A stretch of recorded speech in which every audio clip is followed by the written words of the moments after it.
It is about 72 degrees on April 30th, 2015. We got the draft going, and the Dolphins picked 14. Dad's in Sioux Falls. Had a little heart issue last night. They ambulanced him there this morning. Hoping everything was all right. Sounds like he's stable and we'll be back probably Saturday. Got the blossoms going on the trees. What a beautiful time of the year. Hoping the Dolphins pick up a Hall of Famer. Maybe running back Gurley from Georgia. Maybe a corner from Wake Forest. Who knows? Alex might be stopping over. Hated team, the Wets, is on the. They're on the clock. Great time of year. That's possible if the Dolphins. Gurley is still there, and Bo and OJ. It seems it's still wide open, and everybody we thought the Dolphins could pick from is still available to them. You're right, and I want to make sure that for our fans who are watching online and or here at the stadium, we've got some exclusive video, and I'll explain it to those listening on radio, of the draft room from just a little bit earlier. Dennis Hickey, Mike Tannenbaum sitting side by side getting ready for the 14th pick, which is coming up just a few from now. Stephen Ross, the owner, is there as well, looking on, as you got a bunch of the scouts as well who have played a large role in determining some of the talent in this draft. Joe Philbin is there with them as well. So you got Stephen Ross, Joe Philbin, Dennis Hickey, Mike Tannenbaum, all in the room. Eric Stokes, the assistant GM. We have Danny Marino's in the room. Somewhere there as well. Dan Marino. Hey, Danny boy. There you go.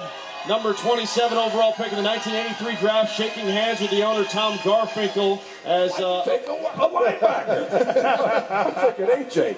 You're an all-pro type player. What are you worried about?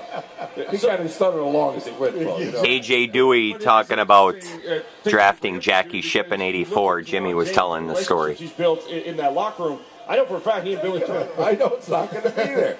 So at least it's proved to be true another year.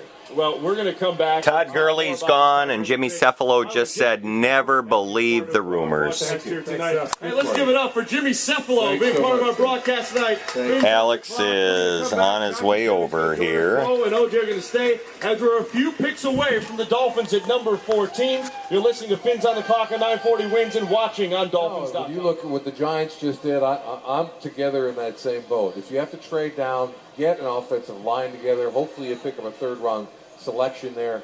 Like, Gurley is great. He's going to be a terrific football player. He's a luxury. Will I be upset if they pick him? Hell no. I have fun, watching and calling these games with a guy that exciting. And the fans will love it too. I just think that if it's me, I want an offensive lineman, 2 offensive linemen, and if that means I get a third-round pick in the process, I'm in. Well, and that is certainly something that we just better not draft Parker. I say go guard, go cornerback, or move back. Indoor football is in the draft is here.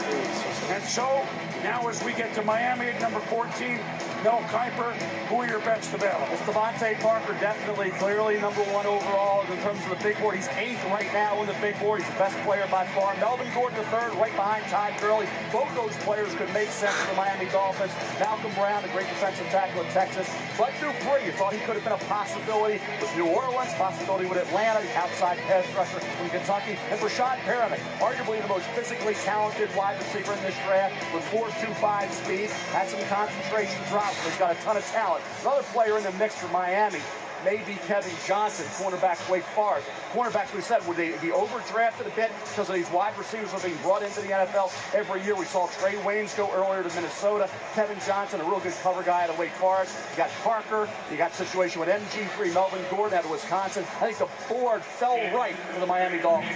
Here we go, Alex. Dolphins at 8-8. Let's remind everybody, Ndamukong Suh is now a member of the Dolphins. So this team that's been in the middle and beat New England and almost beat Green Bay and almost beat Denver, but their identity, what are they?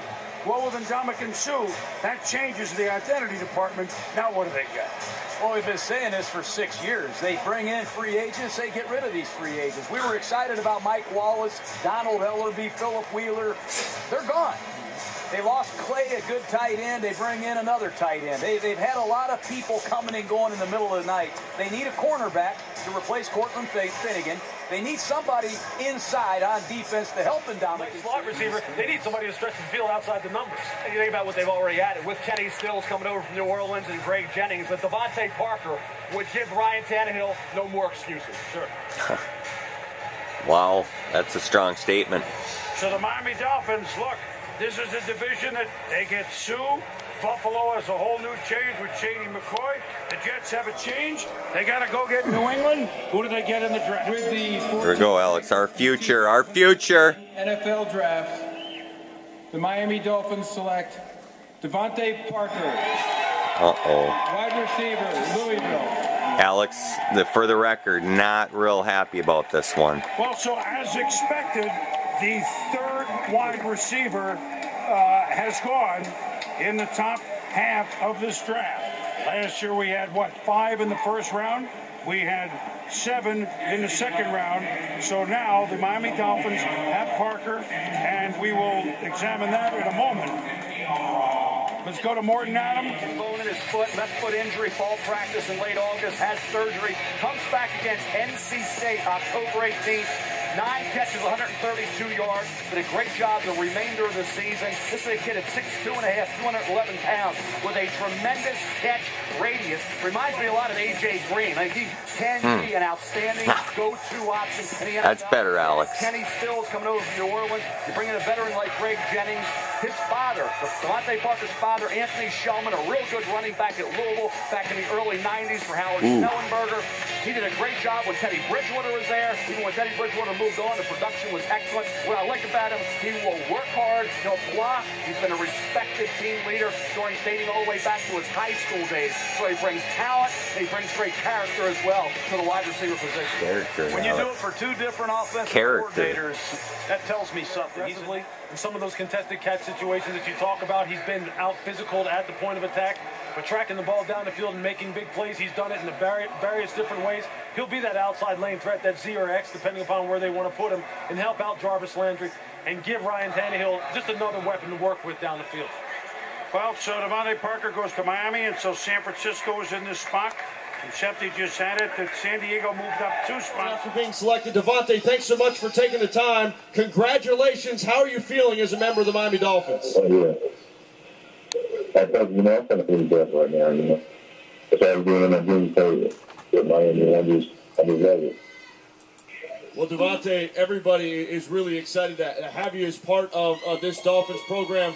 Take me through what it was like to get that phone call. Who'd you receive the phone call from, and how'd you find out the news? I thought from GM, and they just called me right before they did that. Before I think it was changed, and they just called me, told me they reported me, and they said they're going to pick me. Yeah, I can't understand a word Devontae's saying, but... They started for me. Devontae, I know that between the fans... Yeah. That's awesome. Well, Devontae, congratulations. We're happy to have you as part of the Dolphins, and look forward to catching up with you tomorrow when you come in town this weekend and become a member of the Dolphins. Thanks so much.